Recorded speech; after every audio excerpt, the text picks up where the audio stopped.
Hi. Today, you will learn how to fix error. Unfortunately, app has stopped working in Android smartphones. To fix this, go to Settings and scroll down until you see Application Manager. Now,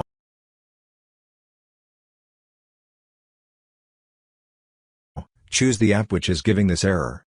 Then clear the cache.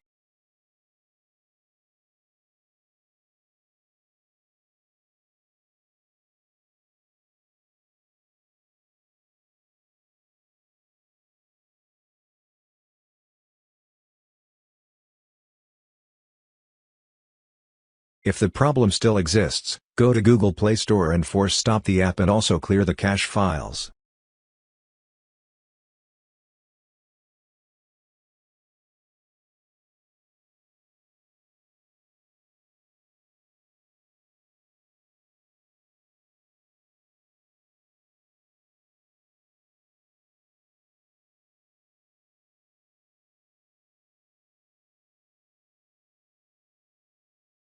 Then check if the problem still exists, reset the apps.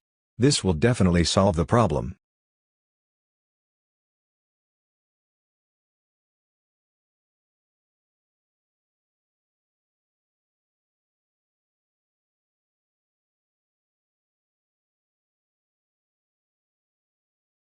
At the end, restart your Android smartphone. Thanks for watching.